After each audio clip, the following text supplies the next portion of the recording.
So Count Geonor, or Geonor the Putrid Wolf, is the Act 1 main boss in Path of Exile 2. Now if you are struggling with this boss, hopefully today's video guide will help you take this dude down. How's it going guys? My name is DPJ. Now do you guys want to win 300 points or early access to this game for yourself or a friend? Well, it's as simple as this. Drop a like on this video, leave me a comment down below and make sure you are subbed.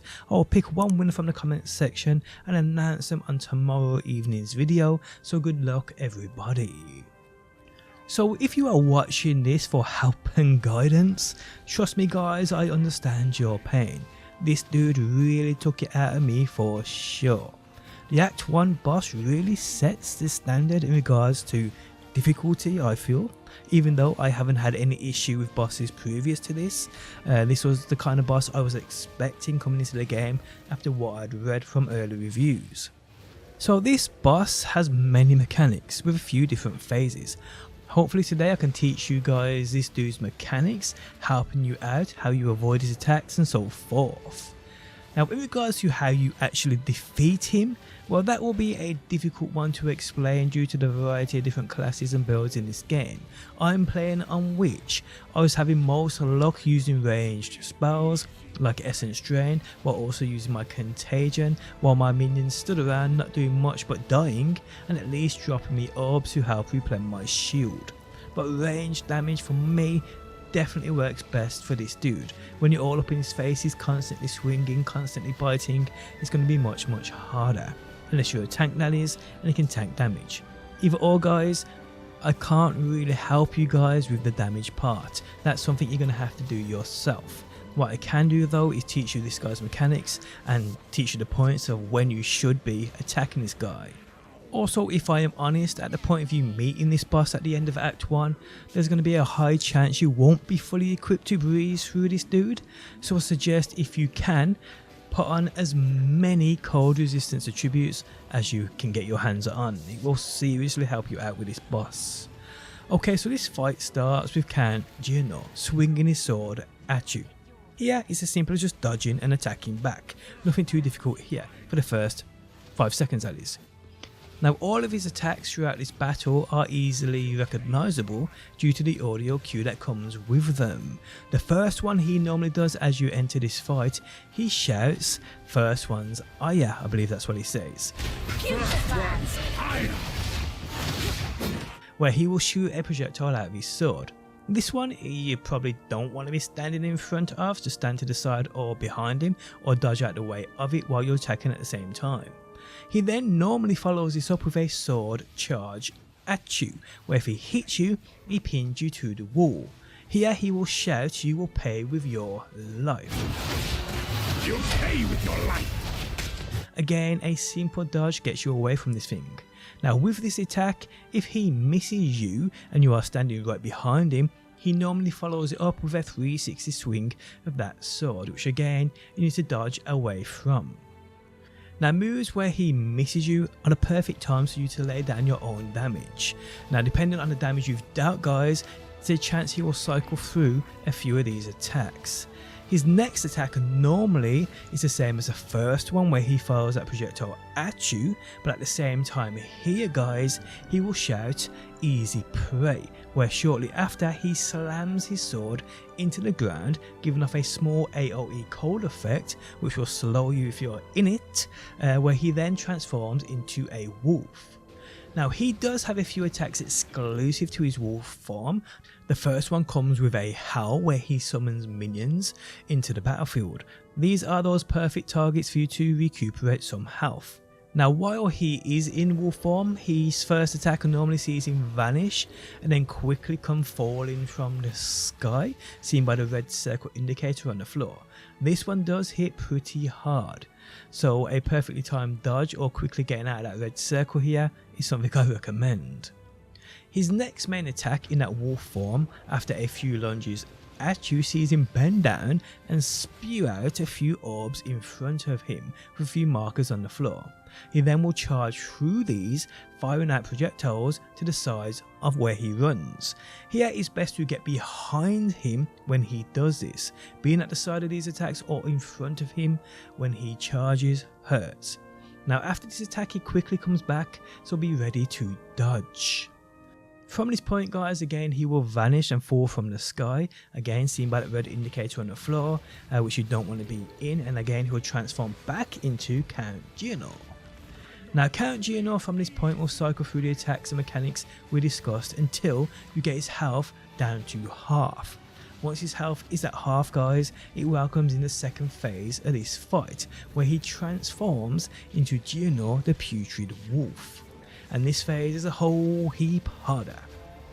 Now while he transforms, he's actually invincible to damage, but what you can do here guys is prepare for what you're going to do next, or leave any AoE lasting effects in his vicinity, so when he does become vulnerable again, they will apply and hit him.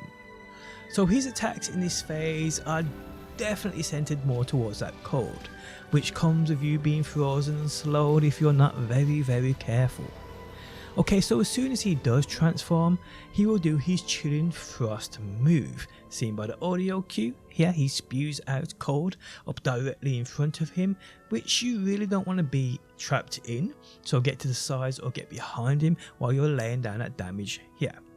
His next imminent attack will come just after he says, "You are hunted." Here he fills the arena up with frost, which you want to stay out of.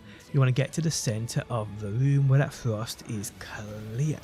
Now as he enters this phase, you actually have about 5 seconds to lay damage into him where he doesn't fight back, so you may as well take advantage of this. So here with his fog, he spawns in many minions where you have to literally take them out. They can be a bit of a pain in the ass if they trap you, so you want to do what you can guys to take these guys out. Now if they are easy for you to deal with, that's great, because it can obviously help recuperate health, etc, what you get for killing enemies.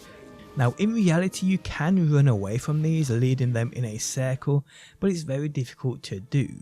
In my opinion, you need to be using any AoE attacks you have.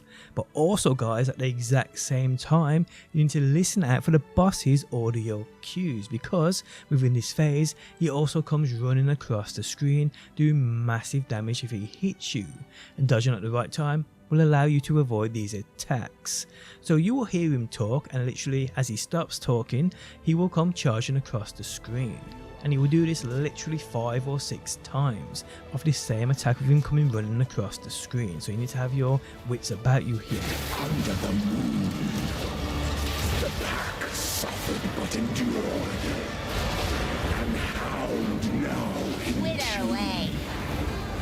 No tales were told, none new, none old, and their endless hunger grew ever strong. So yeah, this is probably the hardest part of the fight, I'm not gonna lie, but in reality it isn't too difficult once you get the timing down. Okay, so when this phase ends and the fog disappears, he re-enters the fight with the chilling thrust move he normally does. His next attack here, he screams, "I will take out your heart," where he stabs the ground and slowly raises ice out of the ground. This one's actually easy to avoid because you can see where the ice is actually coming out of the ground. Just stay away from any frost on the floor.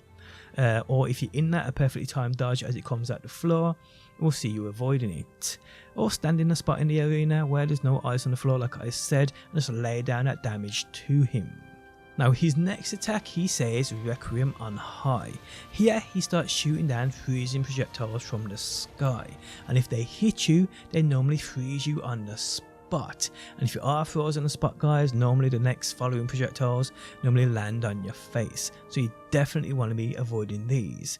Now this attack isn't too bad because for a split second you can actually see where they're going to land, so stand in those clear areas or just judge them as they drop. Also doing boss damage where and when you can here. He will drop a total of 4 of these projectiles, so keep that in mind. His next attack again sees him vanish with that red circle on the floor you want to stay out of because he comes crashing down onto it. But here there's a little bit of a difference. He will also do a 360 with his sword after he has landed. So yes, this one you don't want to be a part of. At this point guys, does the freezing gale attack again, which as I said earlier is one of the easy ones to avoid. Then straight away he will sometimes, well for me anyway, he does the Requiem and High attack again, shooting those projectiles out of the sky. From this point guys, he normally does that fog attack again, where he needs to be in the centre of the room, but it seems as though the area just gets smaller and smaller the further on he does these fog attacks. So yes, again, listen out for the audio cues, try and take out the minions he does indeed spawn, because remember he will come charging across the screen and does this a total of 5 times. Now after this fog attack has ended, he normally rotates through his other attacks in random sequences it seems. And he will do this over and over and over guys until he gets his health down to about 1/10. From this point he adds in another mechanic into the fight where he shoots down those blood projectiles, randomly spawning during his other attacks. These can be devastating to you and you really do want to watch out for them. They seem to be random during his attacks like I said, but there is a real short window for you to dodge out of the way of them. Now I died at this point probably about 10 times until I got it down. But yes guys, that basically sums up this entire boss fight. The worst part, like I said, getting his health down to 1/10 and those projectiles dropping from the sky. They have some crazy effects on you. I'm sure they stop you healing too. They drain your health and it's pretty difficult to avoid them. But once you do get them down, you should be good. So yes guys, I hope this helps you out. I hope I explained the mechanics in a way in which you can abuse them to your advantage, that is, and I hope you get this done soon. On that note guys, the end of the video has arrived. If you enjoyed it, leaving a like really helps out. If you like what you see and want to see more, be sure to subscribe. And hopefully guys, I will see you on that next one.